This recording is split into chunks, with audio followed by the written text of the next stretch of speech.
Thanks, Robin. Let me share my screen. I have been in the hobby for close to 40 years.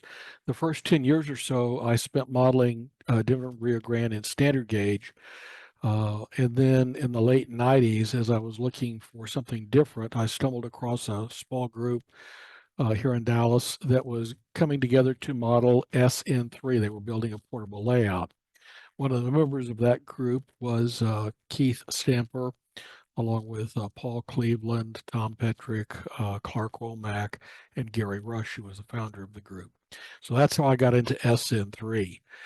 Uh, this presentation is designed to show what you can do in a small space modeling in narrow gauge, and more specifically in SN3. The Cripple Creek and Tin Cup narrow gauge in SN3. So let's go through the usual numbers. The room itself is only 11 by 12. It does have an extension through adjoining closets on the right-hand side, as you'll see the track plan in a moment. And then out on the left-hand side of the plan, there's an extension through a Y that goes to a staging yard out of my garage. The lighting, this is a real key thing, and the guys in my club will tell you that I'm a real lighting snob, that I'm really picky about this. Um, but thanks to our friend Jerry, who 20 plus years ago helped me spec out this Juno dual track lighting system. At the time, I was using incandescent bulbs, actually, or fluorescents on the wall washers and halogens in the MR16s. And then as technology evolved, I migrated from that technology to LED. Now, the real good part about it is that the Juno track system that I purchased 20 years ago for a substantial sum of money, it took the fixtures. So I didn't have to go back to the beginning. And in fact, the fixtures that hold my MR16s are the same fixtures that I've been using for, over 20 years. Everything is rated at 3,500 Kelvin. That's another thing that I learned from Jerry. It is considered a designer's color temp, not too yellow, not too blue, just right. The track height of the layout is at 52 inches, and in a moment you'll see why. The backdrop of the layout features a sheet styrene backdrop painted by Gary Rush. Gary was a commercial artist by trade. Uh, the system is powered by CVP's Easy DCC wireless system. Of course, you may know that CVP is located here in Richardson, Texas, where I live. And I was an early user of Easy DCC through one of the modular clubs that I was a member of. The layout features a diamond scale turntable with a New York Railway indexing system. To me, this indexing system is one of the neat things about the layout, and I really enjoy and appreciate having that as a feature of my layout. The track in the main room is all hand laid with flex track laid out in the garage and the staging area, and that tends to mitigate some of the expansion contraction you might get through the change in the temperature. So those are the basic numbers. So here is the track plan. Pretty simple plan. It's what I call a point to loop, with the point being the staging yard there in the upper left, the loop, of course, on the right.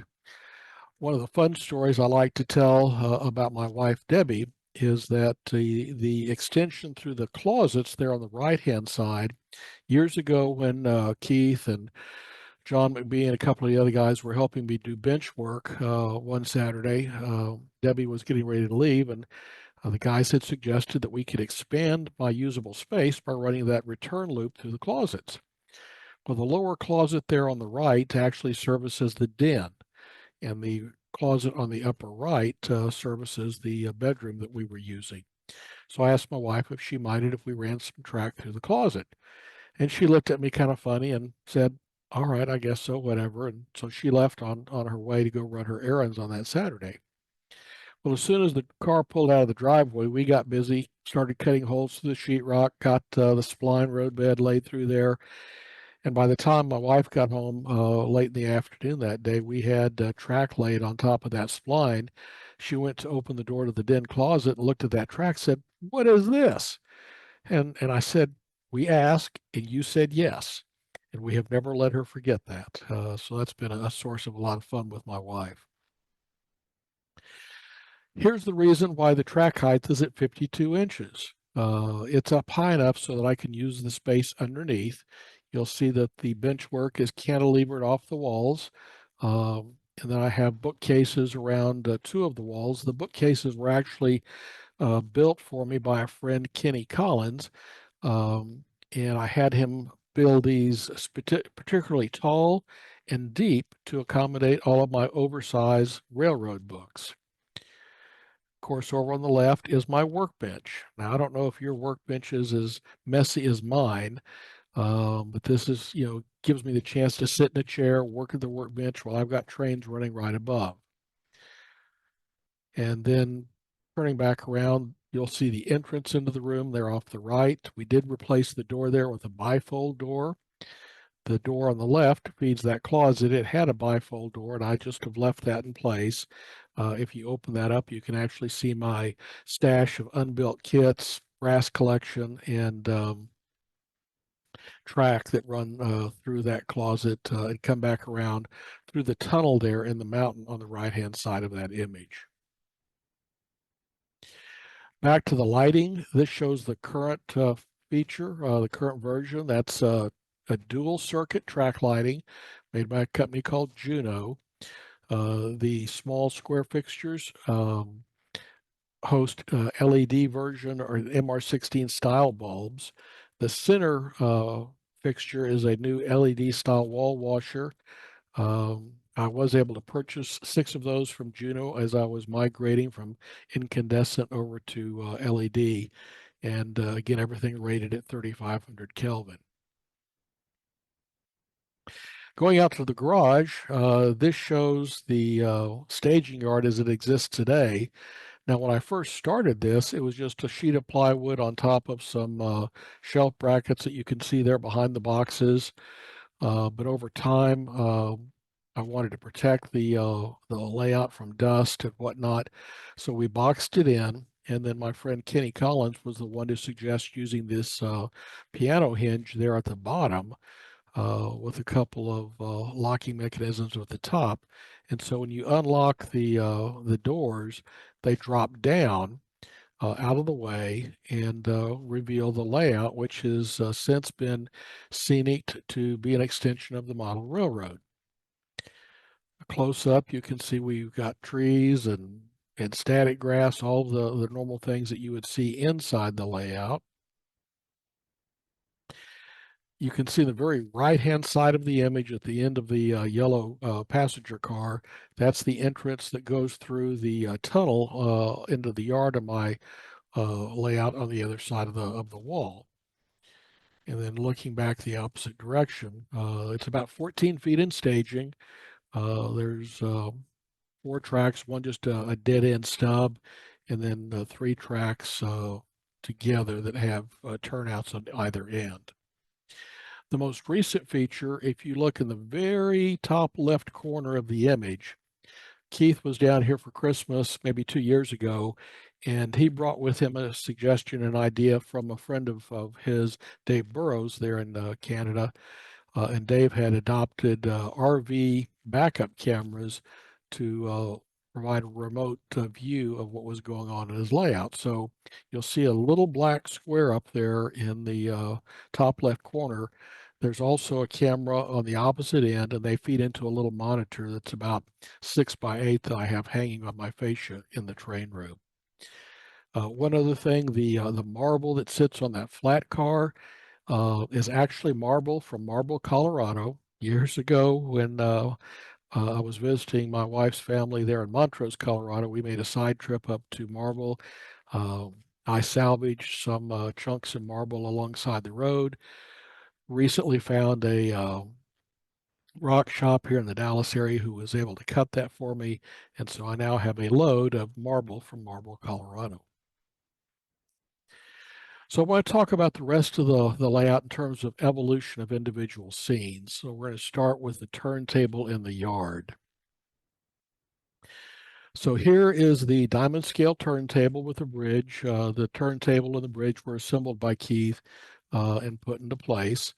But you'll see cork, sheet cork, on top of the 3/4 inch plywood that we used for the construction. At that time, you could get from Midwest Products what they referred to as an HO sheet. It was roughly 5 by 24 inches, and then an N scale sheet, same width and length, but thinner dimension. I used a sheet of HO and a sheet of N scale cork laid on top of the plywood to serve as my surface for buildings and whatnot. One of the things that you may be able to see, and I'll talk about, um, is that I used gator foam, and you can see kind of a difference in the color right along here if my cursor is showing. Um, I dug out the cork, scored it, cut it, scraped it out, and then put a piece of 3/16 inch gator foam in there to serve as a base for my building. Moving along the opposite end is the tunnel portal through the wall, and then very left you'll see another opening that is now filled in by a snow shed. But when this was first put together, Gary was helping me with scenery at the time, and he had covered all of this mountain with sculpt mold, painted it, looked pretty from a paint standpoint, but the texture of the sculpt mold was driving me crazy. It just looked too much like cottage cheese. And one of the struggles I had was giving myself permission to rip that out because here a good friend had put it in, painted it, looked great from a paint standpoint, but I just couldn't stand the texture. So finally one day I ripped it out, redid it. Um, this next image here, you can see over to the left, the pink foam and the blue foam that was under that sculpt mold. And ultimately I went back and covered that with hydrocal. And I was a whole lot happier with the texture of the hydrocal castings that I put up there on the wall. There in the middle is the PBL kit of its Chalmette Sanding Tower, the brass model from PBL of the PBL coal tower, as this layout's starting to come together. You can also see a bit of a dip in the track here in the foreground, whoop, where the uh, track comes down for an ash pit area that I have right here in this area. So let's move on. The scene's coming along a little bit more finished. We have a water tank here, a little speeder shed.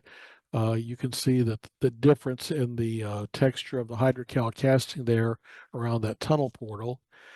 The two water tanks on the layout were built by a friend of mine, Charlie Kirk, who is another master model railroader in our group. The speeder shed Charlie built, the little speeder itself I actually acquired at I'll call it a garage sale there in St. Louis after one of the conventions that I attended there. Another close-up of that. The figures here were ones that were painted, and Pete, if you're listening, Warren in Chicago. I cannot think of his last name right now, but he painted these for me. Warren Judge. Warren Judge, thank you. Warren has painted several of the figures I have on the layout, but they just add quite a bit of detail and attention to the layout. Here's the sanding house and sand pit, again built by Charlie Kirk. And then the coal tower. When I bought the coal tower, it was an unpainted brass model. I visited with Jimmy quite a bit about how he would paint it. He gave me a lot of guidance. Probably the most surprising thing to me at the time was Jimmy recommended that I use a thin wash of SP Daylight Orange as my final color on this to bring out the reds. And I thought he was crazy when he told me that, but I went out to Chama, took lots of photographs at different times of day, and sure enough, late afternoon, you can see the orange tint to the structure as you photograph this. Probably the hardest part of working on this coaling tower was putting the tar paper roofing on the shed at the bottom. Of course, this is a finished brass model, and it wasn't going to had no way to take it apart. So I had to literally take tar paper uh, roofing, put glue on it, and then use a tweezer on each end of the piece of tar paper, pull it through, and lay it down. That was a very tedious project. If I could probably put down maybe two pieces of tar paper roofing a night before I get frustrated, have to get up and go walk out of the room. So a closer up shot of the base of the cooling tower, just like Chama. You see the coal pit where drop bottom guns would drop coal into the pit that would be hauled up to the top of the tower. And of course, my 268, another PBL model on the turntable bridge. K28 476 there being having its fire dropped. You'll see at the bottom, right underneath the cab of the engine, a little structure. That was built for me by John Romberger, a very talented modeler. Part of our group lives over in Flower Mound. John actually used a couple of the Playman Model Works um, uh, cast roofing materials. They're used as roof walks for HO scale cars. Bent some wire, put it together, painted it for me, and that little detail was added just before the NMRA convention here in Dallas last year. Back to our original image, you can see the difference between what it looked like at the beginning, what it looks like today. One of the things I'll point out, the hose that lays on the turntable bridge, there's a reason for that hose being there. In order to identify the head of the bridge as opposed to the tail, uh, New York Railway Indexing recommended that you do something to mark that. So I used a piece of hose. Actually, it's a piece of solder that was painted, uh, glued to the bridge. But where that hose ends, that's actually the head end of that bridge, and that's critical in programming the indexing system. Of course, no turntable would be have been initiated until it's got an engine in it. This actually happened. So again, one of the problems with DCC is you can run an engine into the pit if you're not paying attention. And I just had to take a picture when that happened that day. Moving on, let's focus on the roundhouse. This is a CC Crow kit. Oh, some years ago, he came out with a S-scale hydrocal model of the Gunnison roundhouse and the Durango roundhouse. Um, the kit itself was a 5-stall kit. I didn't have room for all 5 stalls on my layout, but my friend Jack Walton over in Fort Worth had plenty of room, and he wanted a 7-stall roundhouse. So we did a little horse trading, and the back 2 walls and the extra roofing material for my roundhouse kit went to Jack. He used that to ultimately have Charlie Kirk build a 7-stall roundhouse for him. Here's a back view of the roundhouse. The roofing material, I didn't like that light gray, so I came through and sprayed it a blacker color. And here's a side view. The roundhouse is actually mounted on top of some sheets, strip styrene, which went down to serve as a foundation. That served a couple of purposes. One, it elevated the roundhouse just a little bit to help me with height clearance on the doors. And then the roundhouse is actually pinned in place using brass rod and brass tube. And I used the rod and tube as a way to conduct electricity from a electrical bus underneath the layout up into the building, and then that powers the lighting system that I have inside. So we're starting to add more detail to this little scene. I've got a couple little brass tenders that I picked up. Somebody was selling them. I painted them for maintenance and way service. Added the wheel sets that we see in all the yards, the track that you find around. Here's another scene with a snow plow being serviced. There's a crew in the background getting ready to go on duty. Another picture of the same area, but one of the differences I want to point out, look at the wheel sets. you'll notice that the wheel sets towards the front actually have caps on them, similar to what you would find in Chalma. Keith Hayes, who is a friend, lives up in Denver. Many of you probably know Keith. Designed those, sent them out for 3D printing at Shapeways, and made those available. So I purchased a couple of sets, bought them, hollowed out the entries so I could put those on top of the pointed end of a PBL wheel set, then painted them up and put them on the layout. I think it looks a lot more realistic, or at least I know the difference. It's important to me. Another image of the back of the layout with a Heisler there. You'll note a few more logging engines on the layout as I've kind of gotten interested in logging over the years. And here's another more finished photo of the roundhouse. You'll see the lights in there, a little bit of detail that I added inside. Didn't really go crazy with it because I knew most people wouldn't be able to see it unless you really stuck your camera up there almost on top of the layout. Let's move on to the opposite side of the layout, my little area of tin cup. So here's a starting image. This is the Tin Cup Depot. Actually, it's the Rags to Riches Placerville Depot incognito. Charlie Kirk again built this for me. At this point, it's just sitting on top of the sheet cork, the water tank that Charlie built, just kind of getting this scene started. The next scene, we've added scenery, dirt. You can see the little car shed there behind the water tank that was finished. Here's where building stuff on top of a gator foam base comes in handy.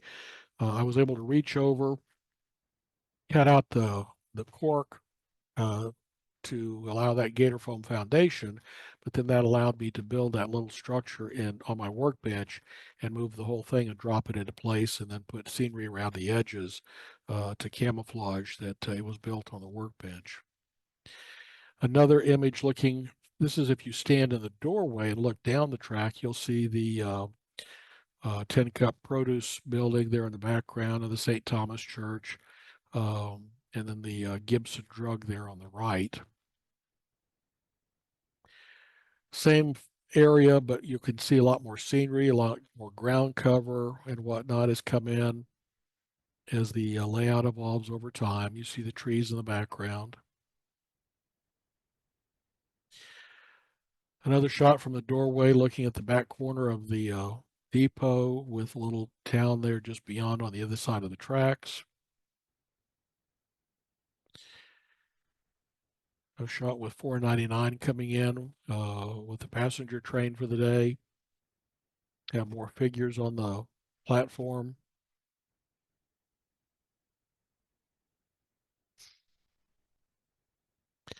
Now, over time, the town side opposite on the opposite side of the track from the depot, we had several structures that were built. Again, Charlie Kirk helped. This is Yuri's Grocery. Oscar and Cora Yuri are my grandparents on my mother's side. They actually grew up in Parker County, just west of Fort Worth. But in the 1910s, my grandfather went up to the Pacific Northwest, and I have a letter that he wrote to my grandmother when he was working at a sawmill there on the Pacific Coast in Washington State. And that kind of triggered my interest in logging. Here's a side view of it. This was my first sign here. I've got the established 1933. That was the year my mom was born, but I didn't really like the sign. So one of the things that I've learned over the years is to give myself permission to change things, to redo, to tear out, start over. And you can see here the sign now reads dry goods, produce, meat, poultry, and eggs. It was really hard for me to go back and say it was okay to tear something apart, take it apart, pull it off, redo it. Well, I wasn't happy with the way it was the first time. But it was also very liberating because I didn't get stuck by being paralyzed with my work because I always knew, all right, if I didn't like it, I just start over. So again, a shot across from the depot. Here is the Beaumont Hotel. If any of you have been to Ouray, You know that that's the location of the Beaumont Hotel. There's a couple of guests departing for the day, getting their luggage loaded into the vehicles. Uh, Vehicles gone. We've got our bellman.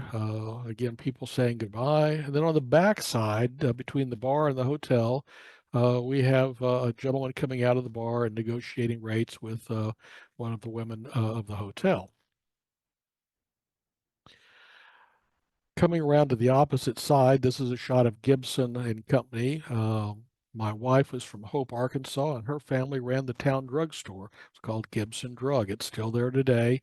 You can find it just a couple hundred feet from the depot there in Hope, Arkansas. So I use a lot of reference to family, people, and friends in naming structures. Another shot looking down the street.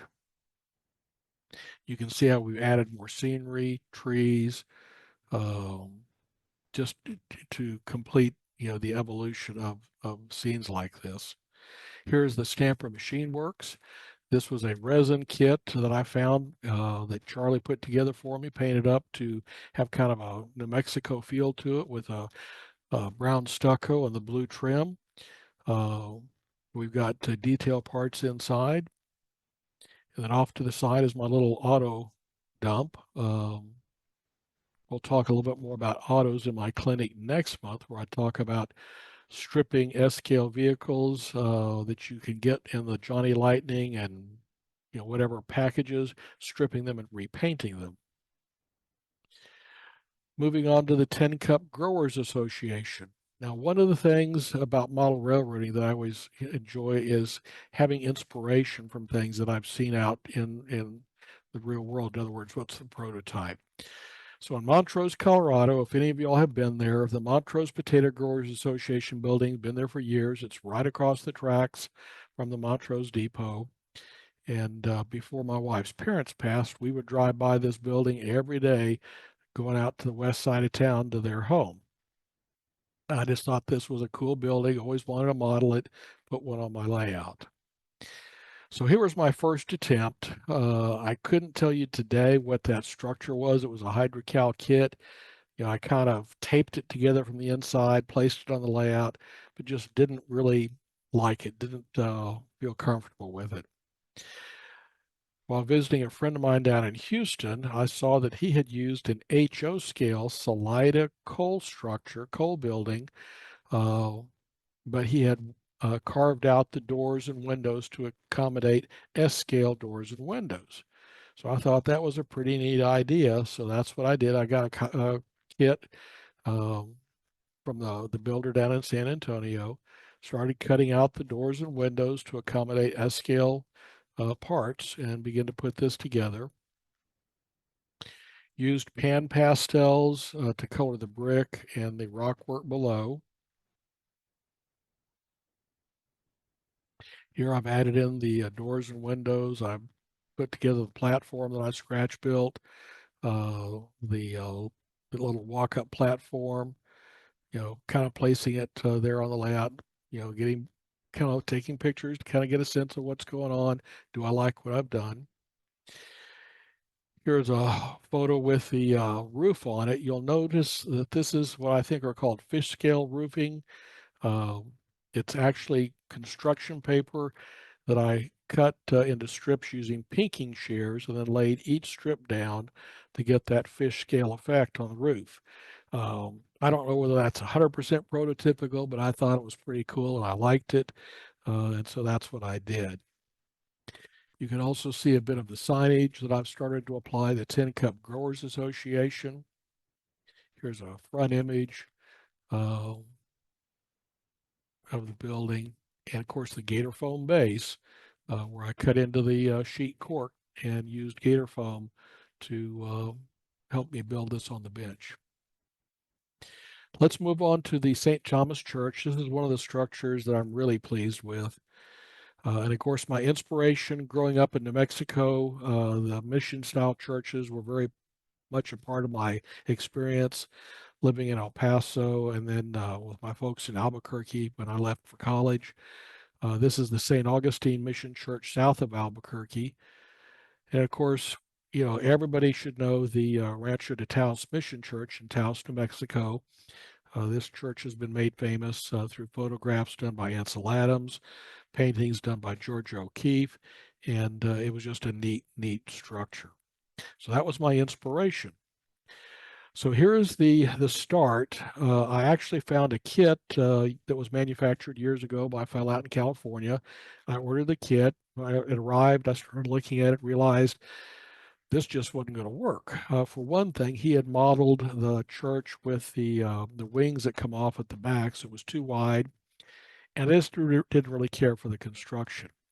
So the only pieces out of the kit here in the front are the little portal that he carved out of wood, and then the hips here on the back, the wood that he cut for the bell towers, and then the cast metal bells. That's all I used out of the kit. The rest of this was scratch built using 3/16 gator foam and 1/64 thickness aircraft plywood. So here's the next progression of shots. If you look, you can see the windows have been cut in the sides of the building. Holes have been drilled for the vigas that will go across to support the roof. I painted the inside of the bell tower.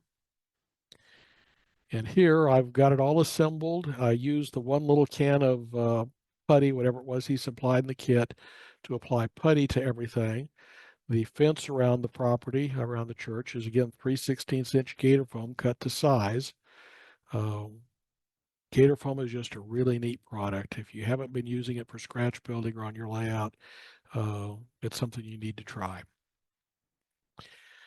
So again, here's the gator foam base with the church on it. Notice the scratch built door, the scratch built roofs, crosses up on the top of the roof.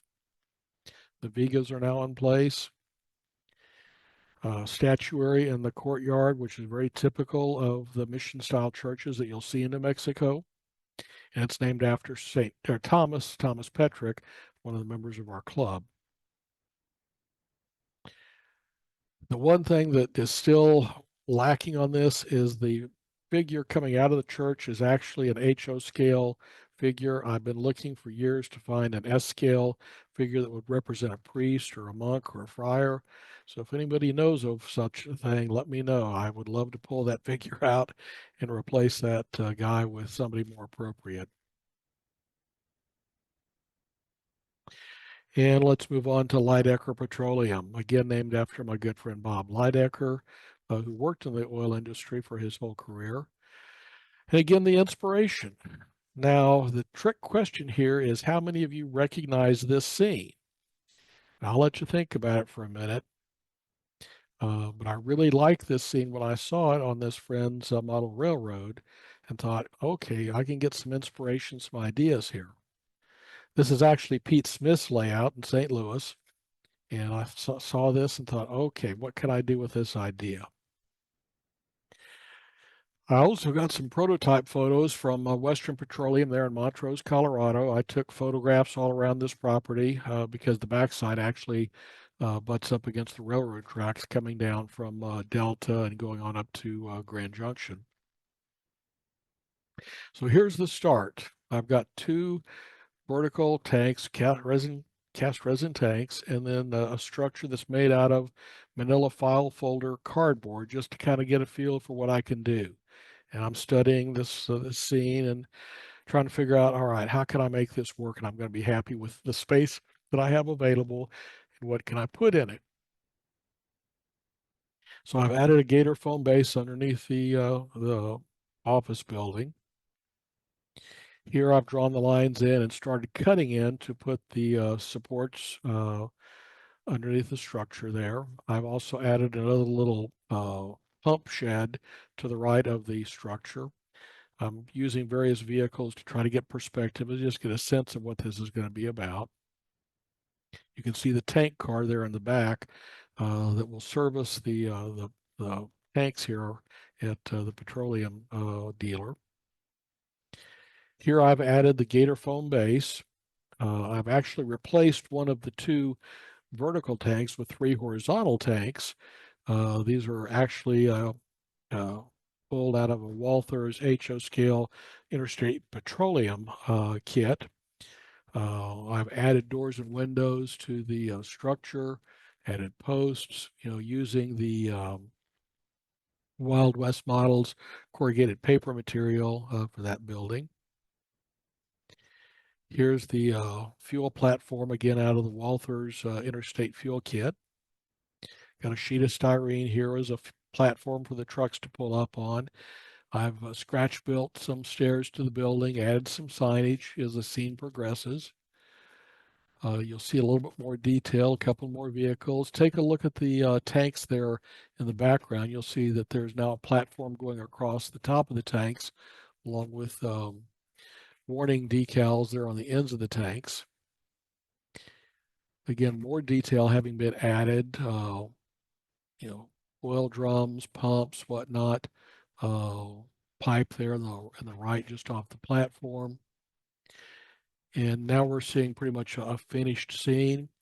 The two vehicles here in the foreground are kind of what started me on down the road of repainting S-scale vehicles. These were two vehicles that were available, but they weren't painted appropriately. So I took them apart, stripped the paint off, repainted them, had decals made, and now they represent the Texaco brand, which was very predominant there in northern New Mexico, southern Colorado. And then probably the most recent feature, this little tractor trailer. The funny story about this for those SN3 guys who were at the symposium in Virginia City year before last, there was a feeding frenzy as a guy came in liquidating his estate, and it was people were just buying stuff up right and left. And I found two of these tractors and trailers in his stash that I bought, and so you just never know when you go out to a convention. If you just shop around, you may find all kinds of neat stuff to buy to add to your layout. So the opposite ends of the room. Let's start with the side next to the closets. This is a stock pin with a spur track on it. The stock pin started from a BTS kit. I had to kit bash it because it was too wide, and so I had to do some modifications to it. Again, figures by both Warren Judge and Keith Stamper. Another scene with various cattle in it, getting ready to go to market. The opposite side, one of the holes that you saw early in this presentation is now filled by a snow shed coming through the wall. That's part of the Y that feeds into that staging yard that I talked about. Here's 476, K28 coming out of the snow shed. And then coming across, I believe this is the Hermosa Creek Bridge that's north of Santa Fe. This was a kit I bought years ago. And then a little waterfall behind it.